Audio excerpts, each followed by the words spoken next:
Hello everyone, welcome to my YouTube channel. My name is Shweta and currently I'm a second year BSc Nursing student at Government Medical College Jalaun.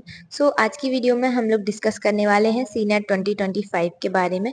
जिन लोगों को नहीं पता है senate क्या होता है, किस लिए होता है एंड इसका एंट्रेंस एग्जाम कब होता है, कौन कौन से सब्जेक्ट्स पूछे जाते हैं, कैसे प्रिपरेशन कर सकते हैं.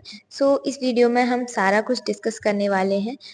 Let's start the video. Senate क्या है? सीनेट आपका कॉमन नर्सिंग एंट्रेंस टेस्ट है जो कि यूपी से बीएससी नर्सिंग करने के लिए होता है और इसको एबीबीएमयू अटल बिहारी वाजपेयी यूनिवर्सिटी कंडक्ट कराती है. इस एंट्रेंस एग्जाम के थ्रू आपको यूपी में जितने भी गवर्नमेंट कॉलेज हैं और प्राइवेट कॉलेज हैं उनमें मतलब बीएससी नर्सिंग के लिए एडमिशन मिलता है.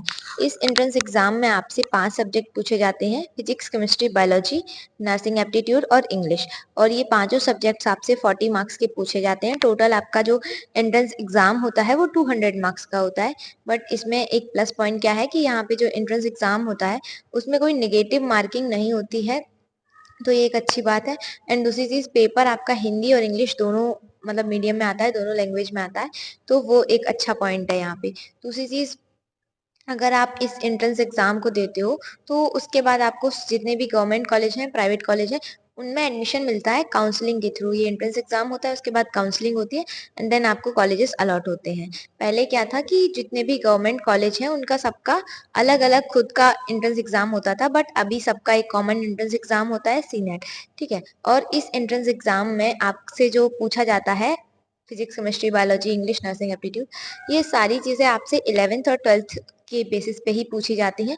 और क्वेश्चंस जो रहते हैं वो काफी ज्यादा बेसिक रहते हैं, तो आप उतना अगर बहुत ज्यादा डीप में नहीं पढ़ेंगे चीजों को, बेसिक अच्छे से पढ़ेंगे तब भी आपका ये एंट्रेंस एग्जाम क्लियर हो जाएगा. ठीक है. एलिजिबिलिटी क्या होती है एंट्रेंस एग्जाम की? इसके लिए आपको 12th पास होना चाहिए बायोलॉजी से. उसमें बायोलॉजी में आपका बायोलॉजी मेन सब्जेक्ट हो कोई प्रॉब्लम नहीं है, एडिशनल सब्जेक्ट हो तभी भी कोई प्रॉब्लम नहीं है, बट बायोलॉजी होना चाहिए. और बायोलॉजी के साथ साथ आपके पास इंग्लिश होना चाहिए इस एंट्रेंस एग्जाम को देने के लिए. और आपके जो मार्क्स रहते हैं, अगर आप जनरल और ओबीसी कैटेगरी से हैं तो आपके physics, chemistry, biology plus English, इन चारों को मिला के आपके जो टोटल मार्क्स है वो 45% होने चाहिए.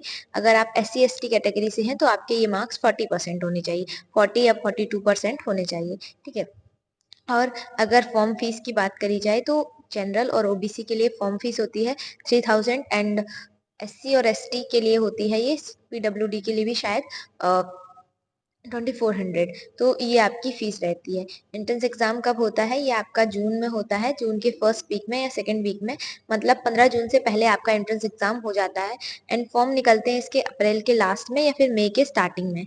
तो अभी आप इतना समझ लीजिए कि आपके पास कितने मंथ है. मार्च हो गया आपका, अप्रैल, मई, जून, 2 महीने बचे हुए हैं. अगर अच्छे से प्रिपरेशन करनी है तो अभी 2 महीने आपके पास, कह सकते हैं 2 महीने 15 दिन कुछ बचे हुए हैं.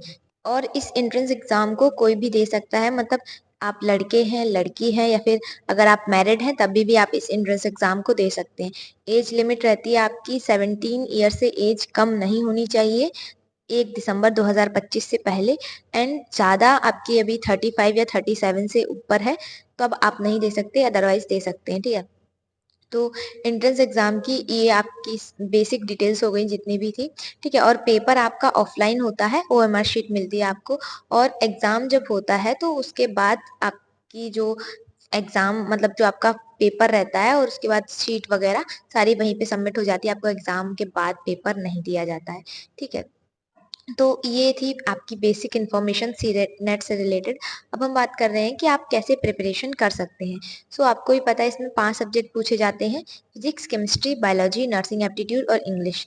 तो इंग्लिश और नर्सिंग एप्टीट्यूड देखो, जो आपका फिजिक्स, केमिस्ट्री, बायोलॉजी और इंग्लिश, नर्सिंग एप्टीट्यूड, जैसे कि मैंने 5 सब्जेक्ट बताए हैं, तो इसमें क्या है कि आपका इंग्लिश है और नर्सिंग एप्टीट्यूड है, ये आपके स्कोरिंग सब्जेक्ट है. मतलब इनमें अगर आप उतनी मेहनत नहीं करोगे जितनी आप फिजिक्स, केमिस्ट्री में करते हो, तब भी आप इनमें अच्छा स्कोर कर सकते हो. बाकी बात करी जाए बायोलॉजी की, तो बायोलॉजी में भी आपका ठीक ठाक क्वेश्चन पूछे जाते हैं. ठीक है. लेकिन पहले मैं इंग्लिश और नर्सिंग एप्टीट्यूड की बात इसलिए कर रही हूँ क्योंकि इसमें आपको उतनी मेहनत नहीं करनी जितनी आपको वहां पे फिजिक्स और केमिस्ट्री में करनी है. यहाँ पे आपसे बेसिक क्वेश्चन ही पूछे जाते हैं, बहुत डीप में नहीं क्वेश्चन पूछे जाते हैं। तो इंग्लिश की बात करी जाए तो आपको इसमें 11th-12th की जो ग्रामर है वही पढ़नी है। ग्रामर में आपके बेसिक जो एंटोनिम्स सिनोनिम्स रहते हैं, articles, pronunciation, punctuation, sorry article, pronoun, punctuation, ये सारी चीजें आपसे पूछी जाती हैं। अगर आपको सिलेबस जानना है तो आप प्लेलिस्ट चेक कर सकते हैं इंग्लिश के लिए, वहां पे मैंने सिलेबस बताया हुआ है, तो आप लोग वो चेक कर सकते हैं। उसके बाद नर्सिंग एप्टीट्यूड की बात करी जाए तो इसमें आपके जनरल साइंस के क्वेश्चन, जनरल साइंस या फिर जनरल बायोलॉजी आप बोल सकते हैं, इजी क्वेश्चन पूछे जाते हैं और नर्सिंग का बेसिक पूछा जाता है। नर्सिंग का बेसिक यानी कि नर्सिंग कैसे डेवलप हुआ, नर्सिंग की क्या हिस्ट्री रही थी एंड नर्सेस का क्या रोल होता है। उसके बाद हॉस्पिटल में जो अलग अलग डिपार्टमेंट्स होते हैं, जो टूल्स यूज किए जाते हैं, या फिर जो अलग अलग डॉक्टर्स होते हैं, बस उन्हीं के बारे में बेसिक इंफॉर्मेशन आपसे इसमें पूछी जाती है। मतलब आपको नर्सिंग का कितना नॉलेज है, तो वो आपका पूछा जाता है नर्सिंग एप्टीट्यूड के अंदर। अब इन दोनों सब्जेक्ट्स को आपको प्रिपेयर कैसे करना है, तो इंग्लिश में आपको बेसिक ग्रामर ही पढ़ना है एंड जो बेसिक रूल्स हैं और जो वोकेबलरी है वो आप याद कर लो आई थिंक, और डेली एक प्रैक्टिस वीडियो देख लो, उतना काफी है। अगर अगर आपको नहीं आ रहा, जैसे आप प्रैक्टिस वीडियो देख रहे हैं जो एमसीक्यू टाइप के वीडियोस रहते हैं, अगर आपको वो चीजें समझ में नहीं आ रही हैं तो आप उतने ही टाइम में लिख लो उन चीजों को, ताकि आपको जब दोबारा रिवाइज करना हो तो आपको बार बार वही सेम वीडियो ना देखना पड़े। आप बस जो 10 मिनट का वीडियो है, अगर आपने नोट्स लिखे होंगे तो आप 2 मिनट में रिवाइज कर सकते हो वो चीज। अगर आपने पहले कभी नहीं पढ़ी है तो हो सकता है आपको 5 मिनट लग जाए। अगर आपने एक बार पढ़ रखा है तो आपको बस 2 मिनट ही लगेंगे उस चीज को रिवाइज करने के लिए। तो ये एक तरीका है कि आप अच्छे से उसको कैसे रिवाइज कर सकते हैं। दूसरी चीज नर्सिंग एप्टीट्यूड में, तो नर्सिंग एप्टीट्यूड का ही आपको देखो कहीं से थ्योरी नहीं पढ़नी है। अगर आपके पास बुक वगैरह है तो आप पढ़ सकते हो, अगर नहीं है तो उसके लिए ज्यादा परेशान होने की जरूरत नहीं है। नर्सिंग एप्टीट्यूड का भी सिलेबस बताया हुआ है, अगर आपको नहीं पता है तो आप लोग जाके चेक कर सकते हैं। ठीक है, नर्सिंग एप्टीट्यूड में डेली एक वीडियो देखो, उस वीडियो के शॉर्ट नोट्स बना लो जो चीजें आपको नहीं आती हैं, और बस डेली लेकिन एक वीडियो आपको जरूर करना है। एक वीडियो का मतलब 10 से 15 क्वेश्चन आपको डेली करने हैं नर्सिंग एप्टीट्यूड के। अगर आप इतना भी डेली करते हो तो आपका मतलब एक टाइम तक काफी क्वेश्चंस हो जाएंगे और उनको रिवाइज करना फिर बस। और उसके अलावा तो नर्सिंग एप्टीट्यूड में इतना काफी है मेरे हिसाब से, है ना। और नर्सिंग एप्टीट्यूड का ये है कि मतलब काफी चैनल्स मैंने आपको बता रखे हैं, तो आप लोग चेक कर सकते हैं। ठीक है, अगर आपको नहीं समझ में आ रहा है कि आप कहाँ से पढ़ें तो चैनल्स भी बता रखे हैं, तो आप लोग वहां से एक बार जाके चेक कर सकते हैं। अब हम बात कर रहे हैं फिजिक्स, केमिस्ट्री और बायोलॉजी, जो कि आपके थोड़े से टफ सब्जेक्ट हैं इन दोनों के कंपैरिजन में। तो फिजिक्स, केमिस्ट्री और बायोलॉजी, बायोलॉजी का भी आपका उतना टफ नहीं है जितना आपका फिजिक्स और केमिस्ट्री जो मोस्टली स्टूडेंट्स को लगता है। ठीक है, तो बायोलॉजी में आपको देखो 11th-12th की जो एनसीईआरटी है बस उसी को पढ़ो, उसके अलावा आपको कुछ नहीं पढ़ना है। 11th-12th की जो एनसीईआरटी है, अगर आपके पास एनसीईआरटी नहीं है, जो भी रेफरेंस बुक है, फिर उसको अच्छे से पढ़ो और प्रैक्टिस करो। ठीक है, टाइम है अभी, आप अच्छे से पढ़ सकते हो। एंड हाँ, एक चीज और कि अगर आपको चाहिए कि इम्पोर्टेंट चैप्टर्स, टॉपिक्स, तो आप वो भी चेकआउट कर सकते हो। फिजिक्स, केमिस्ट्री, बायोलॉजी तीनों सब्जेक्ट्स के इम्पोर्टेंट चैप्टर्स बताए हुए हैं, तो आप लोग वो चेक कर सकते हो। अगर आपको लग रहा है कि मैं पहले इम्पोर्टेंट कवर करूँ, उसके बाद आप नॉर्मल चैप्टर्स पे आओ, तो आप वो भी कर सकते हो। ठीक है, और बायोलॉजी में क्या है कि एनसीईआरटी नहीं है आपके पास, आप रेफरेंस बुक से पढ़ सकते हो। उसके बाद प्रैक्टिस जरूर करो, जो टॉपिक आप पढ़ रहे हो उस टॉपिक को प्रैक्टिस करो। एंड बायोलॉजी में आप थोड़ा वो भी कर सकते हो, जैसे आप चार्ट के फॉर्म में कोई चीज लिख रहे हो या फिर किसी भी चीज के आप शॉर्ट ट्रिक बना के याद कर सकते हो। थोड़े निमोनिक्स आप यूज में ले सकते हो, बट निमोनिक्स ज्यादा यूज में मत लेना, क्योंकि फिर आपको ही कंफ्यूजन होगी। थोड़ी थोड़ी चीजों, छोटी छोटी चीजों के लिए आप कर सकते हो, पर बहुत जो ज्यादा चीजें हैं उनके लिए आप निमोनिक्स मत बनाना, उससे कंफ्यूजन होगी। ठीक है, और शॉर्ट नोट्स अगर आप बनाना चाहो तो बना लो, अगर आपके पास पहले से अवेलेबल है तो आप उससे भी पढ़ सकते हो। और अब आते हैं आपकी इम्पोर्टेंट और टफेस्ट सब्जेक्ट फिजिक्स पे। सो फिजिक्स में क्या करना है, आपको जितने भी फॉर्मूलाज हैं वो सारे आप या तो एक साथ लिख के याद कर लो। ठीक है, यही सबसे बेस्ट मेथड है कि एक जगह पे आप सारे फॉर्मूलाज लिख लो और उनको अच्छे से याद कर लो। उन फॉर्मूलाज में उनका डायमेंशनल फॉर्मूला क्या है, और उसका जो है कैसी क्वांटिटी है, वो वेक्टर है, स्केलर है, उन यूनिट क्या है, ये सारी चीजें बहुत ही बेसिक बेसिक से क्वेश्चन ही बनते हैं। उसके बाद अगर आपसे कोई फॉर्मूला बेस्ड क्वेश्चन, कोई क्वेश्चन अगर डेरिवेशन टाइप का पूछा जा रहा है, न्यूमेरिकल, तो न्यूमेरिकल कैसा आता है आपका, फॉर्मूला बेस्ड क्वेश्चन ही पूछे जाते हैं, जिसमें आप कोई भी फॉर्मूला रहेगा, मतलब कोई भी क्वेश्चन दिया जाएगा तो जिसमें अगर आप फॉर्मूला पुट करोगे तो आपका जो है आंसर आ जाएगा। तो ऐसे बेसिक से क्वेश्चन पूछे जाते हैं। एंड स्पेशली थ्योरी पार्ट की बात करूं, जो फिजिक्स में थ्योरी पार्ट है उसको आप अच्छे से लर्न कर लीजिएगा, क्योंकि थ्योरी पार्ट से मोस्टली क्वेश्चन बनते हैं। और फिजिक्स में जितने भी इम्पोर्टेंट थ्योरम्स हैं, जितने भी लॉज हैं, वो आपको एज अ रिजल्ट उनका पता होना चाहिए। भले ही आपको डेरिवेशन ना आ रहा हो, बट आपको पता होना चाहिए कि मतलब जो साइंटिस्ट ने बोला है तो उसका क्या रिजल्ट निकला है। आपको एटलीस्ट वो थ्योरी पार्ट मतलब एज अ थ्योरी वे में पता होना चाहिए। भले ही आपको वो पूरा डेरिवेशन नहीं आ रहा है, कोई प्रॉब्लम नहीं है, बट एटलीस्ट आपको उतना पता होना चाहिए कि क्या उसका रिजल्ट निकला। क्योंकि जो क्वेश्चन फॉर्म्स होते हैं वो आपकी थ्योरी पार्ट से ही फॉर्म होते हैं, और ऐसे डायरेक्ट फॉर्मूला बेस्ड क्वेश्चन रहते हैं, मैं बोल रही हूँ, और थ्योरी पार्ट से क्वेश्चन रहते हैं। मतलब ऐसा रहेगा कि आपको बेसिक उसका क्लियर होना चाहिए। अगर आपको फिजिक्स में मतलब कंफ्यूजन हो रही है फॉर्मूलाज में, तो आप लोग टेलीग्राम चैनल से वो फॉर्मूलाज डाउनलोड कर सकते हैं। मैंने जितने भी फॉर्मूलाज हैं फिजिक्स के वो सारे एक साथ आपको भेज दिए, और उसमें कुछ इंपॉर्टेंट पॉइंट्स भी थे जो सारे चैप्टर्स के लास्ट में मेंशन थे, तो वो भी आपको वहां से मिल जाएंगे। तो इससे आपकी थोड़ी हेल्प हो जाएगी। अगर आपको चाहिए तो आप लोग वहां से ले लेना, ठीक है। तो ये फिजिक्स का है। एंड जो भी क्वेश्चन आप लगा रहे हो, मतलब जो भी टॉपिक आपने कवर करा है, जो भी चैप्टर आपने पढ़ा है, तो उसकी क्वेश्चन प्रैक्टिस जरूर कर लेना यूट्यूब से, कहीं से भी जहां से आपको मन करे। अगर आपने बैच परचेज कर रखा है तो वहां से कर लो, बुक है तो वहां से कर लो, अगर नहीं है तो सिंपल यूट्यूब पे डालो कुछ भी, जो भी आपका टॉपिक रहा होगा उससे रिलेटेड आपको इतने सारे क्वेश्चन मिल जाएंगे ना यूट्यूब पे, तो आप वो सॉल्व कर सकते हो, ठीक है। और जो इम्पोर्टेंट पॉइंट्स लगे उनको आप साथ के साथ नोट करते चलो।